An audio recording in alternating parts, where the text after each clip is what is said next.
첫눈에 널 알아보게 됐어. 서로를 불러왔던 것처럼 내 혈관 속 뒤에 네가 말해줘. 내가 찾아 헤매도 너라는 걸. 갑자기 왜 방탄소년단의 DNA 노래일까요? 코로나, 인플루엔자, 헤르페스처럼 아주 작은 생물도 무생물도 아닌 곳곳에 퍼져 있는 작은 적, 바이러스를 자세히 설명드리기 위해서인데요.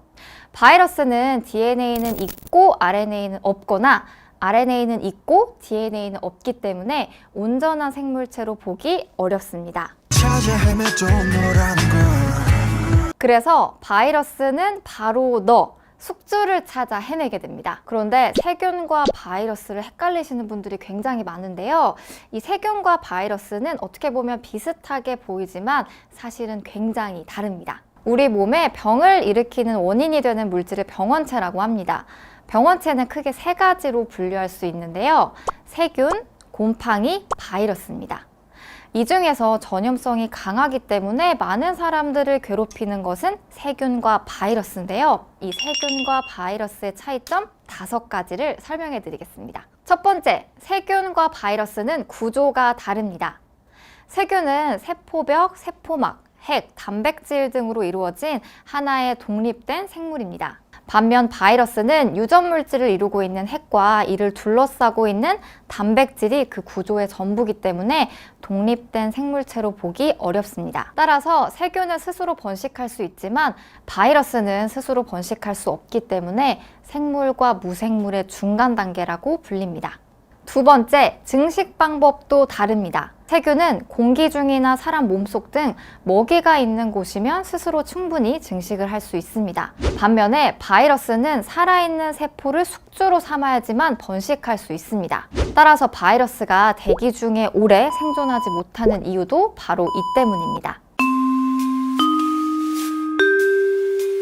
일반적으로 얘기를 하면 딱딱한 이 고체 표면 위에 세균의 경우에가 훨씬 바이러스의 경우보다 훨씬 더 길게 생존을 할 수 있다라고 일반적으로 생각할 수 있습니다. 세균의 경우에는 독립된 생명체이기 때문에 영양분이 충분히 공급되지 않는 굉장히 어려운 환경을 만나면 그 환경에 생존하기 위해서 반응을 할 수 있게 되는 거죠. 얌전하게 그 겨울잠을 자는 듯한 그러한 형식의 어떤 생존 전략을 취할 수도 있고요. 또한 영양분이 극도로 부족한 환경에서도 일부의 세균 종들은 증식할 수 있는 능력도 있습니다. 그래서 딱딱한 고체 표면 위에 오히려 세균 수가 늘어날 수도 있고 이런 일들도 가능하게 되는 거죠. 반면에 이제 바이러스 같은 경우는 숙주세포 안에 들어가야지만 증식을 할 수 있기 때문에 고체 표면 위에서는 증식이 어렵고요. 이번에 문제가 되고 있는 코로나 바이러스 같은 경우에는 고체 표면 위에 한 3일에서 5일 정도 생존할 수 있는 능력이 있다 이렇게 보고한 논문들이 있습니다.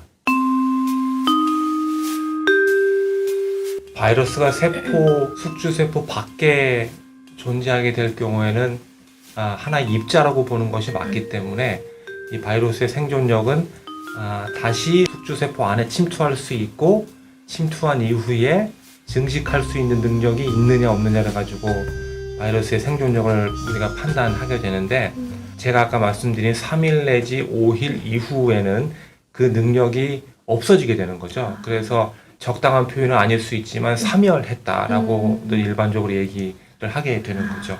세 번째, 세균과 바이러스는 그 크기 차이도 굉장합니다.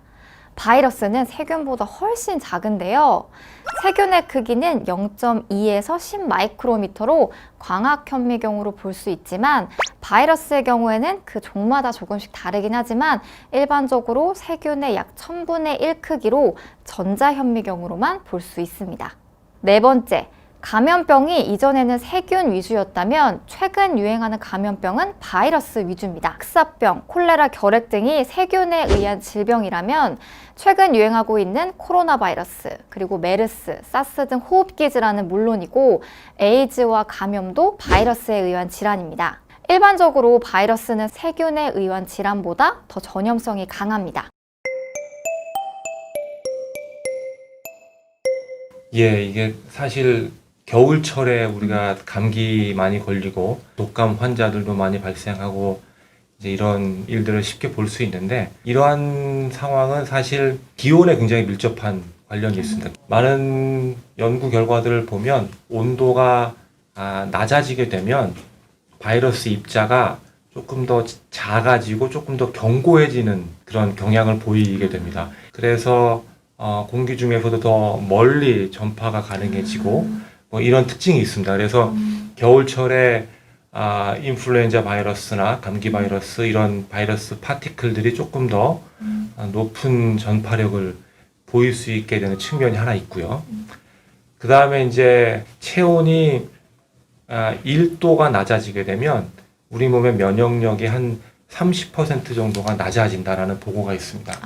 네. 그래서 사실 겨울철에 감기 많이 걸리고 뭐 독감도 걸리고 하는 이유는 그런 이유에 이제 기인하게 되는 거죠. 그래서 여름철에 뭐 바이러스가 없어지는 것이 아니라 우리 환경에 존재하지만 우리를 그렇게 괴롭히지 못하게 되는 거죠. 다섯째, 세균은 항생제로 치료할 수 있지만 바이러스에 의한 질환은 항생제로 치료할 수 없습니다. 카톨릭 의대 미생물학 백순영 교수는 서면 인터뷰를 통해 세균은 하나의 단세포라서 증식을 못하게 세포를 죽이면 돼서 치료제 발명이 비교적 간단하지만 바이러스는 숙주인 다른 세포 안으로 들어가기 때문에 바이러스를 죽이려면 세포까지 죽여야 하는 어려움 때문에 치료제 발명이 어렵다고 설명했습니다. 바이러스의 경우에는 바이러스 입자를 이렇게 둘러싸고 있는 물질이 있는데 이 물질이 지질 성분으로 되어 있는 경우가 거의 대부분입니다. 그렇기 때문에 비누와 같은 그 계면 활성제를 이용을 하게 되면 우리가 마치 손에 묻어 있는 그 기름때를 제거하는 것과 유사하게 이제 바이러스 입자들 물리적으로 씻겨내게 할 수 있는 거죠. 아마 이번 이 코로나19 사태를 계기로 타미플루와 같은 그런 항바이러스 약제의 개발이 활발하게 이제 진행이 될 것으로 예상이 되고요. 그 이전에는 이제 아쉽지만 그 개인 위생을 철저히 하고 하는 것이 가장 중요한 일이 아닐까 생각합니다. 세균과 바이러스의 이런 여러 특성의 차이 때문에 이번 코로나 바이러스 치료제를 개발하기가 어렵다고 합니다. 현재 상황에서 예방이 최우선인 만큼 개인 위생 관리 철저히 하시길 바랍니다. 비욘디 보시고 즐거웠으면 좋아요, 그리고 구독. 미안해요. 비욘디 보시고 즐거우셨으면 구독과 좋아요 눌러주세요. 혜근 씨, 박자가 맞아야죠. 아니야 괜찮아. 이 정도. 아니. 편집해서 쓸게. 됐어. 이 정도 됐어.